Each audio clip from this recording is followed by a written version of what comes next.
Ya. Assalamualaikum warahmatullahi wabarakatuh.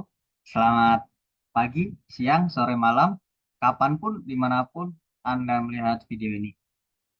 Ya, di sini kami dari kelompok 2 dengan mentor Kak Muhammad Zafri Zubruf ya. Di sini kami ingin mempresentasikan analisa tentang data telecommunication. Kami beranggotakan dua orang. Yang pertama yaitu saya, Bima Trimukti, lalu rekan saya Muhammad Andi Galih. Sebenarnya ada empat, cuman yang dua ya karena hilang kabar nggak tahu kemana. Kita oke lanjut aja masuk ke materi. Akan dijelaskan oleh rekan saya. Baik, terima kasih Kak Bima. Di sini saya akan menjelaskan latar belakangnya terlebih dahulu. Nah, industri telekomunikasi menghasilkan sejumlah besar data setiap hari, mencakup data transaksi pelanggan, data penggunaan layanan, dan data referensi pelanggan. Data ini sangat penting untuk analisis yang mendalam dan pengambilan keputusan yang berbasis data. Namun, banyak perusahaan telekomunikasi masih belum memanfaatkan data mereka secara optimal karena kurangnya sistem data engineering yang efisien. Pipeline data engineering yang baik dapat membantu mengintegrasikan, memproses, dan menganalisis data dari berbagai sumber untuk memberikan wawasan bisnis yang berharga. Next.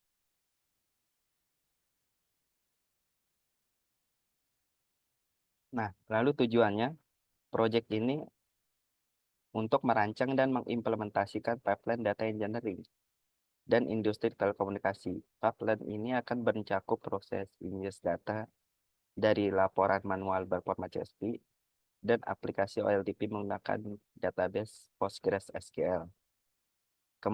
Kemudian mengalirkan data tersebut ke dalam sistem data warehouse berbasis BigQuery untuk keperluan analitik dan visualisasi. Sistem ini akan diatur menggunakan Apache Airflow untuk orkestrasi dan schedulingnya, serta Apache Spark untuk transformasi data. Hasil dari proyek ini diharapkan dapat meningkatkan efisiensi pengelolaan data dan memberikan wawasan yang lebih mendalam untuk pengambilan keputusan bisnis dalam industri telekomunikasi. Next.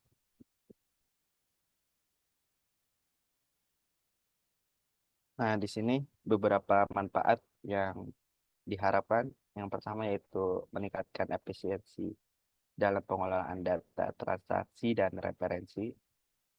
Lalu kedua, menyediakan platform yang dapat mengintegrasikan dari berbagai sumber. Yang ketiga, mendukung analisis data yang lebih mendalam untuk pengambilan keputusan yang lebih baik. Yang keempat, mengurangi biaya dan waktu yang diperlukan untuk proses manual pengolahan data. Yang terakhir, memberikan panduan bagi perusahaan telekomunikasi dalam implementasi pipeline data engineering. Next.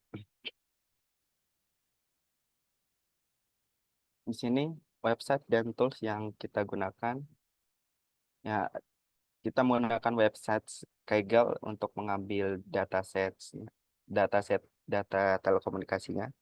Lalu tools yang kita gunakan yaitu ada Pentaho Data Integration, ada PostgreSQL, ada Apache Airflow, Spark, dan Hadoop, kemudian BigQuery, kemudian yang terakhir Tableau.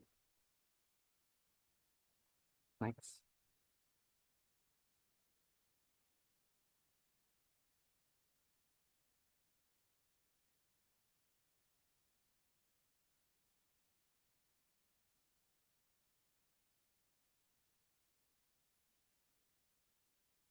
Nah, di sini ada timeline pengerjaan proyek kami, yaitu pertama kita melakukan ingest data manual report dan aplikasi OL atau berbasis aplikasi OLTP. Deadline-nya 3 hari, statusnya komplit. Lalu kedua, ada egress ke data warehouse yang sudah menjadi OLAP. Deadline-nya 2 hari, status komplit. Lalu membuat data flow dan visualisasi data. Deadline-nya 1 hari, status komplit. Kemudian membuat laporan akhir dan materi presentasi. Deadline-nya 3 hari, status komplit. Lalu upload code ke GitHub, deadline-nya 1 hari, status komplit.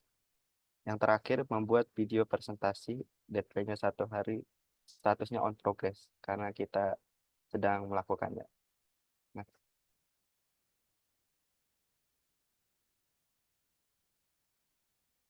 nah, di sini beberapa tahapan pengerjaan yang kita lakukan. Pertama yaitu tahapan pengerjaan 1. Di sini ada proses data requirement, yaitu melakukan proses pendefinisian kebutuhan dokumen data yang akan digunakan dalam proyek kami. Di mana kami membutuhkan data-data seperti customer, order, churn, dan sebagainya. Lalu pada tahapan pengerjaan 2, di sini yaitu melakukan ingest data manual report, di mana kami mengambil data atau meread file CSV dari laporan formatnya CSV, lalu melakukan proses transformasi data, yaitu cleansing dan join table di dalam tools bernama Pentaho. Kemudian meload dari file CSV tersebut ke database Postgres SQL menggunakan Pentaho. Di sini tools yang kita gunakan ada Pentaho dan Postgres SQL. Next.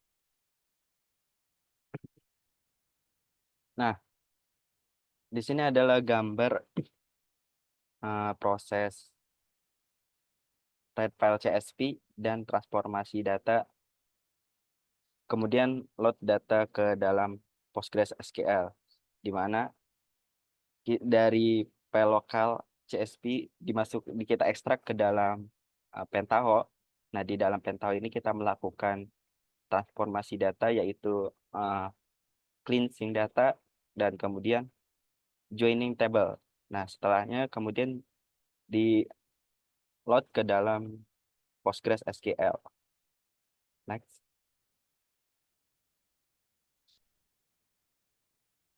Nah, ini adalah tampilan hasil dari load data dari Pentaho yang sebelumnya,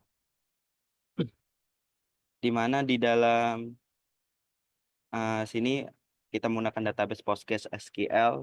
Nah, di sini kita menampilkan dengan query select bintang prompt data telekomunikasi ini adalah nama tabelnya dengan limit 50 atau data yang kita minta untuk dihasilkan yaitu 50.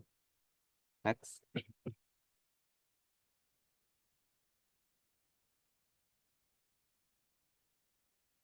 Lalu kemudian masuk ke tahapan yang ketiga yaitu ingest data aplikasi. Data yang diingest adalah data OLTP. Itu mengambil data langsung dari sistem aplikasi menggunakan flow menggunakan dari PostgreSQL. Nah, tools yang digunakan yaitu apache Airflow, apache Spark, dan juga Postgres. Lalu selanjutnya jika sudah ingest, lalu kemudian di-egress ke data warehouse yang datanya sudah berbentuk OLAP untuk dianalisis lebih lanjut. Data warehouse di sini kami menggunakan Google BigQuery, dan untuk visualisasi nanti kita akan menggunakan Tableau. Nah, ini adalah grafik ya, grab dari Airflow untuk ekstrak data, transform, dan juga load ke dalam BigQuery. Yang pertama kita ekstrak dulu datanya, kita ekstrak, kemudian kita transform, lalu kita load. Untuk lebih jelasnya akan saya jelaskan di slide selanjutnya. Nah, di Postgres kami mempunyai 8 tabel yaitu billing, churn, detail, kontrak, customer, internet service order, payment history, dan juga service. 8 ini eh, datanya masih berbentuk OLTP. Nah, kemudian 8 itu tadi nanti akan kita ekstrak ke file lokal.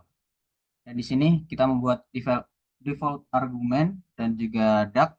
Nah, default argumen sini owner Airflow, depend on pass false, email bimatrimukti@gmail.com, email on failure true, email on retrieve false, retries 1, retry delay, time delta, -10.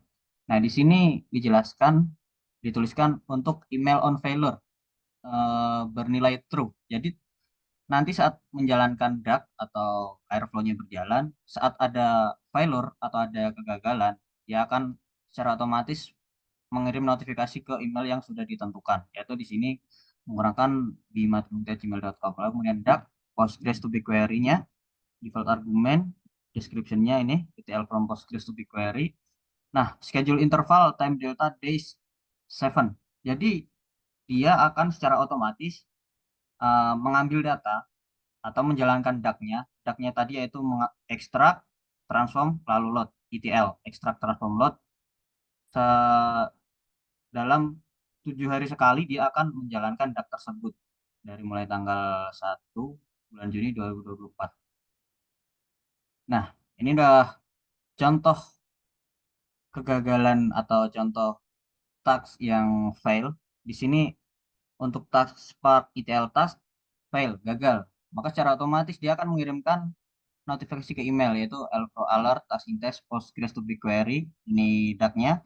Kemudian tasknya Spark ETL task bahwa ada file item to attach error log. Jadi saat gagal dia akan secara otomatis mengirimkan ke email. Jadi misal saat kita jalankan otomatis saat pengambilan data misal ada yang fail, kemudian kemudian dia langsung mengirim ke email, lalu bisa kita cek untuk lognya seperti apa.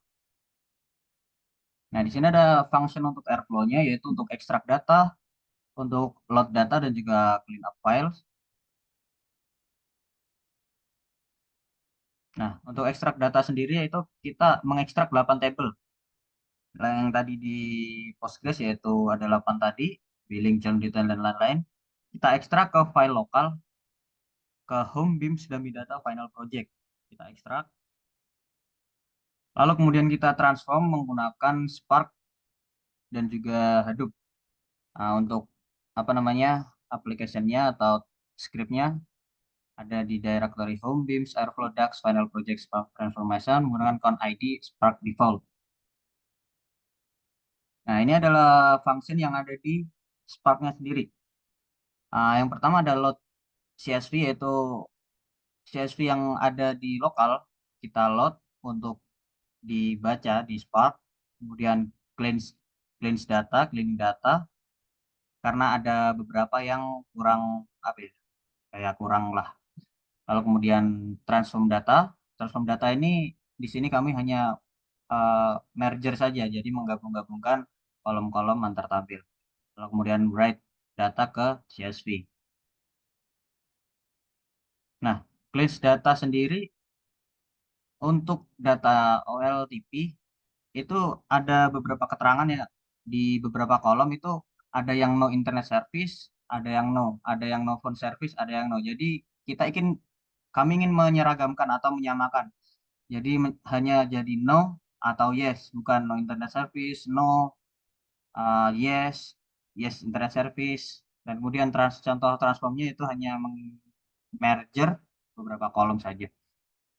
Nah, contohnya untuk data internet service di sini ada yang seperti yang saya bilang tadi, ada no internet service, ada yang no internet service, no, no, no, no. Nah, maka kami di sini ingin menyeragamkan. Jadi no internet service juga menjadi no. Jadi hanya ada no dan juga yes. Lalu kemudian masuk ke function selanjutnya, function move and rename, hasil transform dan juga menghapus folder hasil transform. Lanjut dulu. Nah, di sini detail function move and rename. Dalam operasi Spark atau transformasi yang dilakukan oleh Spark dan Hadoop, karena saya juga menggunakan Hadoop juga untuk transformasi. Untuk hasil dari transformasi, secara default Spark itu menghasilkan folder, bukan sebuah file. Jadi di dalam folder tersebut ada file yang bernama part bla bla bla bla .csv. Nah, file inilah yang akan nantinya akan kita pindah dan akan kita rubah namanya. Jadi namanya contohnya ini transaksi. Nah, file part ini akan kita pindah ke directory dummy data final project. Dan kemudian foldernya ini nanti akan kita hapus. Jadi move and rename, move Ini ya yang file yang start with part and with .csv. Nah, file yang part ini akan kita move ke dummy data final project, kemudian kita rename menjadi transaksi. Dan kemudian yang nah, ini move, yang kemudian yang transaksi foldernya ini akan kita hapus. Jadi yang outputnya hanya akan file.csv, bukan folder.csv. Nah, lalu kemudian jika sudah melakukan transformasi dan datanya sudah disimpan ya di sini, seperti yang saya bilang tadi, disimpan di dummy data final project transaksi.csv. Datanya akan kita load ke BigQuery. Seperti ini tasknya, load transaksi. Ini dataset name-nya, data final, kemudian table name-nya namanya data transaksi. Nah, skemanya kita tentukan untuk customer ID string, order ID string, order date string, average monthly charge float, total charge float. Lalu kemudian di sini ada write disposition, write trunket. Write trunket ini berfungsi untuk mereplace data. Jadi jika misal ada yang sama namanya, misal namanya data transaksi kemarin kita load, kemudian sekarang kita load lagi dengan nama yang sama, maka data yang kemarin akan replace dengan data yang akan kita load sekarang. Seperti itu. Nah, kemudian ini yang sama ya, load untuk data referensinya, kita tentukan skemanya secara manual. Untuk yang churn detailnya juga, kita load, kemudian kita tentukan skemanya secara manual. Nah, ini adalah contoh data table yang ada di BigQuery yang sudah kita load tadi. Jadi untuk contoh yang data referensi. Lalu kemudian jika sudah di load, file yang tadi hasil transformasi seperti transaksi, referensi, dan juga churn, kita hapus. Serta file yang diekstrak dari Postgres yang yang 8 table tadi yang diekstrak menjadi CSV juga akan kita hapus. Jadi bersih gitu. Ntar buat apa namanya bisa melakukan ETL lagi di 7 hari ke depan. Karena penjadwalan tadi schedule intervalnya time delta, days, sama dengan 7. Nah, sebenarnya untuk load data ke BigQuery ada caranya yang lebih ringkas dengan seperti tadi kan kita memasukkan skema secara manual ya. Di sini skemanya tidak secara manual, jadi skemanya kita tidak memasukkan skema manual, jadi auto. Jadi lebih ringkas untuk scriptnya. Yang kita rubah adalah di sini auto detect. Auto detect kita ubah menjadi true. Nah, maka dia akan BigQuery akan secara otomatis membaca skema. Jika auto detect kita false, maka kita akan memasukkan skema secara manual seperti yang awal tadi. Dan di sini sebenarnya saya menggunakan auto detect false karena untuk apa ya, biar lebih paham mempelajari juga.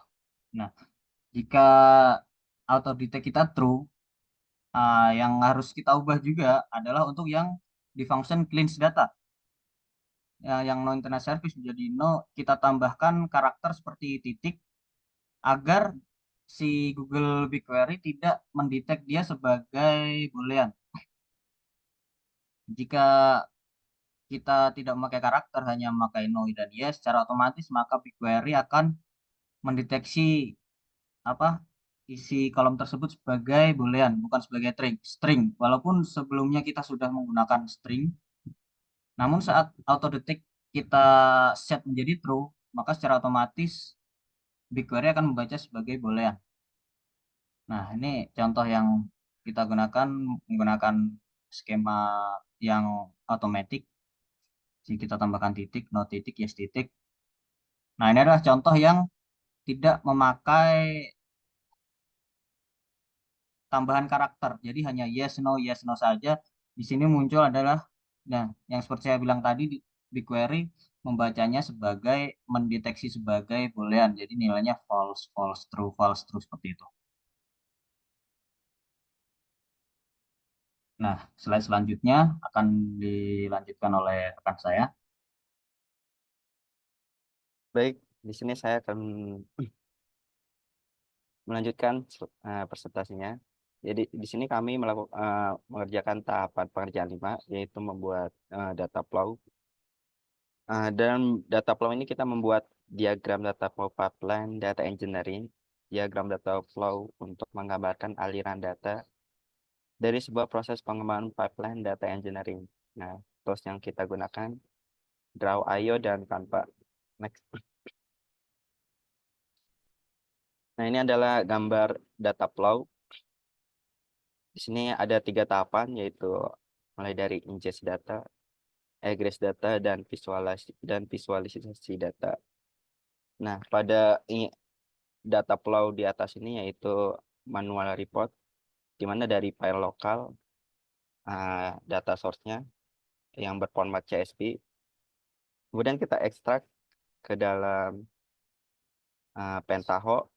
Nah, di dalam Pentaho ini kita melakukan transform data, yaitu cleansing data dan join table.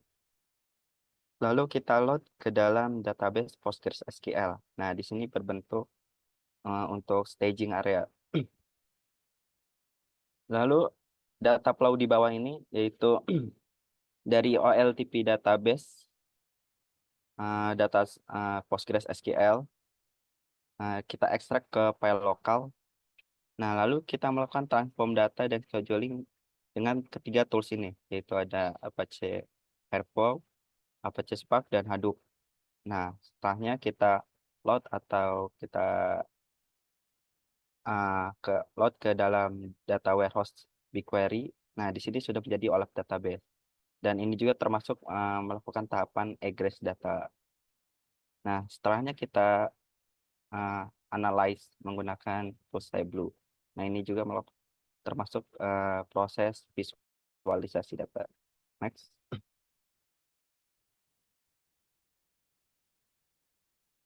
Nah, lanjut ke tahapan pengerjaan 6. Di sini kita membuat visualisasi untuk mengetahui gambaran awal yang dimiliki dan setiap informasi yang sekiranya dibutuhkan. Lalu kita juga membuat sebuah dashboard, yaitu proses pembuatan dashboard ini sesuai dengan informasi yang dibutuhkan, serta mendesain dashboard supaya lebih mudah dipahami oleh semua orang.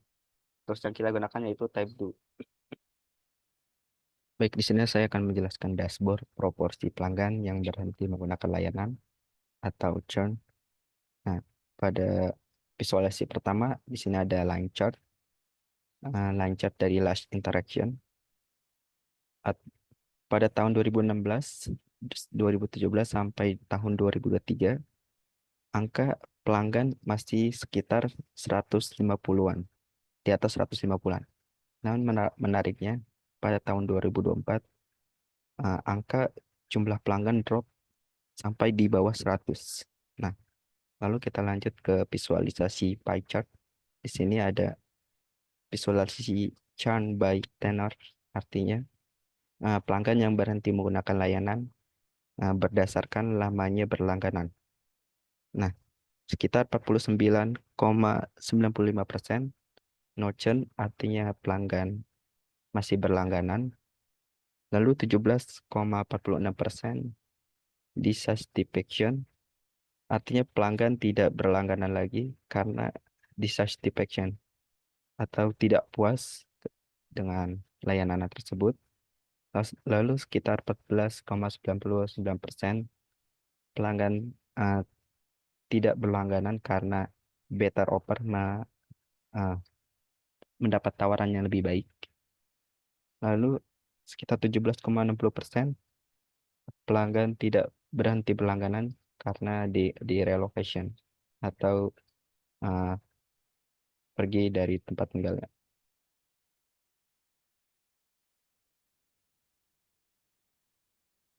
Lalu di sini ada tampilan visualisasi churn monthly charge sekitar $50.000 no churn. Lalu $16.000 di satisfaction, $15.000 better offer, lalu $17.000 relocation. Dashboard tren biaya bulanan pelanggan dari waktu ke waktu. Nah, sini average monthly charge buyer, biaya bulanan yang kita visualisasikan by tahun. Nah, seperti bisa dilihat pada tahun 2016, 2017, 2018 sampai 2023 biaya bulanannya stabil, namun pada tahun 2024 biaya bulanannya drop sampai $4.000. Nah, di sini juga kita membuat visualisasi average monthly dengan diagram batang. Nah, di sini kita melakukannya by year dan per kuartal. Nah, di sini angka angkanya cukup stabil. Nah, pada titik tertingginya yaitu pada tahun 2022 mencapai 3.000,987 dolar dan titik terendahnya pada tahun 2024 yaitu kuartal 2 dengan 1.945 dolar. Next.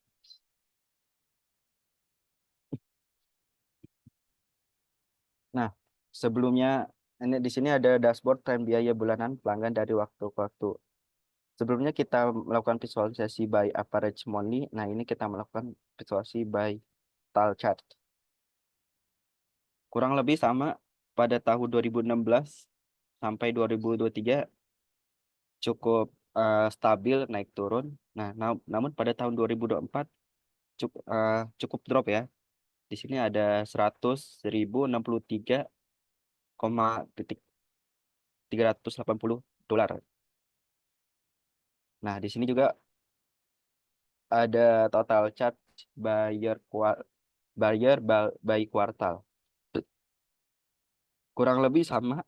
eh, titik tertingginya yaitu pada tahun 2022 kuartal 1 yaitu ada di angka 100.062,332 dolar. Nah, titik terendahnya pada tahun 2024 kuartal 2 yaitu 69.374 dolar. Next. Lalu di sini ada tampilan dashboard proporsi penggunaan berbagai layanan internet oleh pelanggan. Nah, sama di sini ada visualisasi pie chart internet service.